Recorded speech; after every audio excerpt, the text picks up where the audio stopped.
Welcome back. Today is the 6th of April, 2021. It's again the page Induna Wengombe. My name is Mitchell Mutumba Simata. I am the Induna Wengombe, the cattle headman. So, one gentleman came through the comment section. One of the subscribers came through the comment section and he asked me, Mitchell, why is it, or do you think Simbra cattle are good for a startup farmer? Do you think it's an ideal breed for a person who's just going to start farming? Firstly, I just want to say, ladies and gentlemen, any breed of cattle, whether it's your European, whether it's your American, whether it's your African breeds of cattle or your Asian breeds of cattle, all play an integral role in the farming business you want to do. What will make you decide what breed works best for you is your environment and the type of farming, cattle farming you want to do. The type of cattle business you want to do. Are you going to go into the market for producing breeding material? Are you going to go into the market for producing weaner production? Are you going to go into the market to produce slaughter oxen? These things would help you determine what type of farming you can do. But he asked me particularly on Simbra cattle. And then I said, okay, look, Chief, I have had the luxury of being exposed to, in my 11 years of farming commercially, I've had the luxury of being exposed to 4 different cattle breeds. I've been exposed to Ngunis, I've been exposed to Ngunis in the communal areas growing up in the villages, Bosmara cattle also in the communal areas growing up in the villages, Brahmans, it was more on the commercial side, Simbra more on the commercial side. So he asked me, can Simbra cattle be a very ideal breed for a startup farmer? I said yes. It has very positive traits. That's what when I selected this breed as the breed that I decided to start breed, that the breed meaning that I was in the final days of my farming, I was going more into start breeding, meaning I was just focusing on producing breeding material. Why did I select the Simbra? First thing was, I loved the fact that these animals had longevity. When I say longevity, it's in terms of cows, breeding cows even. I have heard of Simbra cows here in Namibia from some breeders telling me they have had a cow that has been still being conceiving calves till the age of 10 and sometimes older. I think they get that from their Brahman parental side, because Brahmans also are known for longevity. And bulls, and Simbra bulls, I have my friends at Ondeka Simbra, where they had a Simbra bull which is age 10. I've also seen one from Mecca which they sold recently. It was age 10 and it was still very productive. It was still producing bulls and mounting cows, mounting about 30 to 40 cows. Mounting 30 to 40 cows on a breeding cycle and still making sure that the cows are conceiving and are falling pregnant, certified pregnant. That was the first reason that I selected Simbras, was the longevity. The other reason was excellent mothering abilities, which meant that I never really had problems with either losing calves to predation, losing calves to the fact that the mothers aren't producing enough milk, or the mothers aren't producing enough milk. I have to step in. I have to buy the 50 kilogram of powdered milk formula to bottle feed my calves. I never really had that problem with them. They were very good mothers. They were able to raise their calves from the day the calves dropped to the point where I'm able to wean. I even had problems with weaning sometimes because the mothers were so good mothers. They would still make weaning for me a problem. It was always a fight when I had to wean my calves. Nose rings, moving them to different camps. The mothers would sometimes go to the camps where the calves are, damage the fence, put their head underneath the fence, lift it and let the calves come through, which was a big problem. But they're exceptional mothers with exceptional milk. They produce enough milk to be able to raise that calf from the point, as I said, from the point it's dropped to the ground to the point that you wean it. And because they produce so much milk, the calves are, when they are weaned, they are very, very good and very good body conformation and heavy. These things at weaning weight, where I was weaning some of them at weaning weight, sometimes we were weaning depending on the conditions. We'd go 8 months, sometimes 5, sometimes 4, depending if there's a drought or there's not a drought. We were weaning them at 8 months. I think at 8 months, if I can remember correctly, was it 232 kilograms there? There was my weaning weight.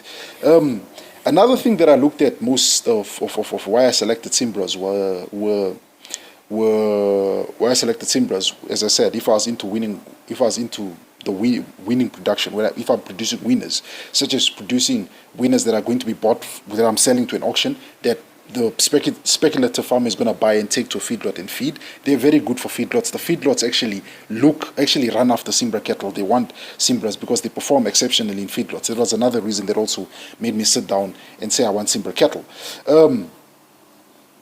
I mentioned weaning weight. I said these are smooth coated. Let me just show you a picture from the stud I just mentioned, Ondeka Simbra, smooth coated animals. It's very, sorry, the light. Okay, it's very rare that you would find them hairy. Sometimes I've seen some which have a bit more fur in the face, but this is how they mostly look. Very smooth coated, tough animals, meaning it's very smooth coated. When they're smooth coated, they're heat resistant. They can actually tolerate being in hot environments, being in areas where it's almost semi-desert, which is very hot.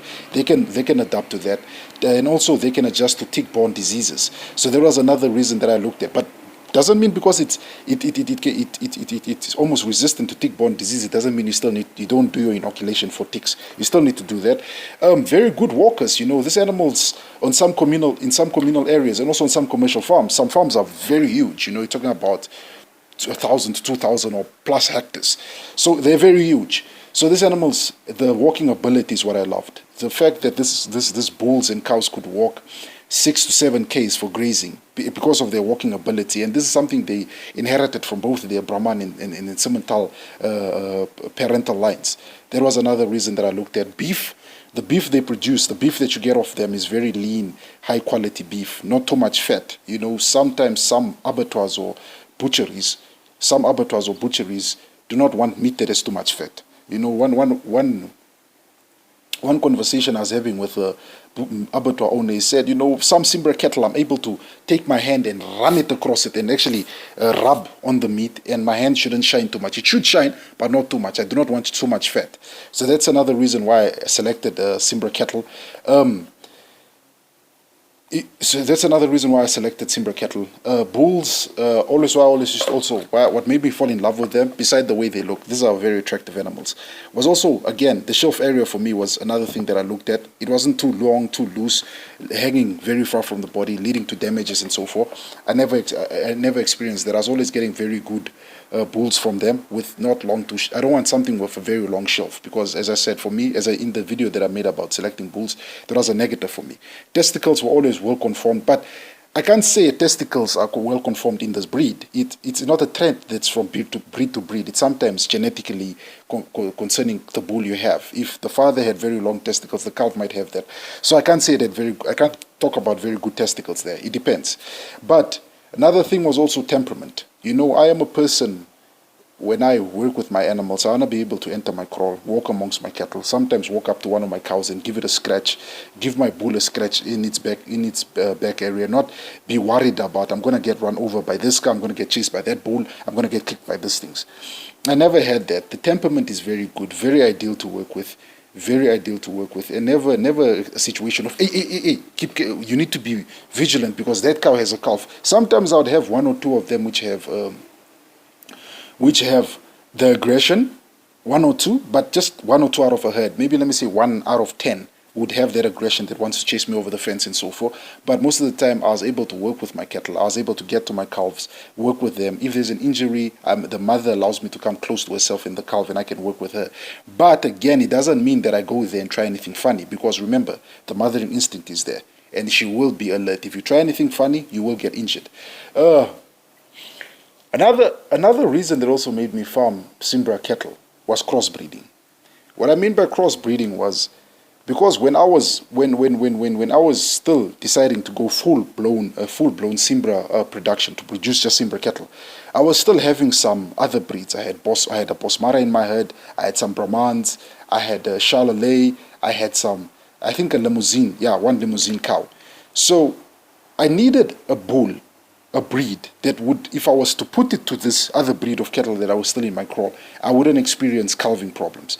And I experienced those calving problems once or twice with some of my Brahman bulls, but when I put my Simbra bulls to them, I never really had a thing of calling the vet to come and pull calves out, or telling my workers to do the assisting with the giving birth process.